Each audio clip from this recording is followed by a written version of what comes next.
তো আজকে আমি একটা আনবক্সিং ভিডিও নিয়ে এসেছি। তো দুর্গাপূজা তো চলেই এলো। তো আমি মিশো থেকে অনেক কিছু অর্ডার করেছি, আস্তে আস্তে সেগুলো আসছে। তো আমিও ভেবেছি তোমাদের সাথে সবগুলো আনবক্সিং ভিডিও শেয়ার করব। তো আজকে একটা পার্সেল এসেছে, তো আমি সেই পার্সেলটা তোমাদের সাথে আনবক্সিং করব।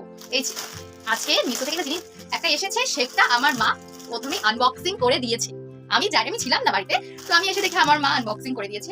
তো কি করা যাবে আর শাড়িটা আমি দেখেছি, কোয়ালিটিটা খুব ভালো, কোয়ালিটি খুব ভালো। তো আমি অর্ডার করেছিলাম একটা হোয়াইট কালারের শাড়ি। তো দেখতেই পাচ্ছ তোমরা, এটা ডিজাইনটা আমার খুব ভালো লেগেছিল আর এটার ফ্যাব্রিকটাও খুবই ভালো। পার্সোনালি আমার তো খুব ভালো লেগেছে। তোমরা যদি এরকম শাড়ি অর্ডার করে থাকো তাহলে তোমরা নিজেরাও বুঝতে পারবে এগুলোর ফ্যাব্রিকটা কতটা ভালো। মানে পরার জন্য তো একদমই পারফেক্ট, তুমি পুজোতে করতে পারবা, এটা দিয়ে পুজো করতে পারবা। আর তো এই শাড়িটা তোমরা কিন্তু মিশো থেকে মানে নিতেই পারো, খুবই ভালো এসেছে। ক্যামেরাতে ভালো বোঝা যাচ্ছে না, জানি আমি, আমার ক্যামেরাটা ভালো না, কারণ ফোনটাই আমার ভালো না। তো তোমরা যদি চাও আমি এটা লিংক দিয়ে দিব, আর এটার প্রাইস আমি তোমরা কমেন্ট করলে আমি নিশ্চয়ই বলবো এটা কত টাকা প্রাইস নিয়েছে। খুব কম দামে এত ভালো শাড়ি তোমরা কোথাও পাবে না মিশো ছাড়া। তো তোমরা এটা নিতে পারো। আর আমি তো নিয়ে নিয়েছি, আরো কিছু পার্সেল আসার বাকি আছে, সেগুলো তোমাদের সাথে শেয়ার করবো আস্তে আস্তে। আর দুর্গাপূজায় প্লিজ আমাকে জানাবে দুর্গাপূজায় কি কি শপিং করেছো বা কে কে স্টার্ট করেছো কি না। আর দুর্গাপূজা তো কয়টাই দিন আছে না, তো শপিং তো স্টার্ট করতেই লাগবে সবার। তার জন্য আমি অনেক আগে থেকে স্টার্ট করে দিয়েছি, আস্তে আস্তে অনেক শপিং করবো ভাবছি। তো সবগুলো তোমাদের সাথে দেখাবো। টাটা, আজকের জন্য এটুকুই। আবার অন্য কোনো ভিডিও না তাড়াতাড়ি চলে আসবো। টাটা।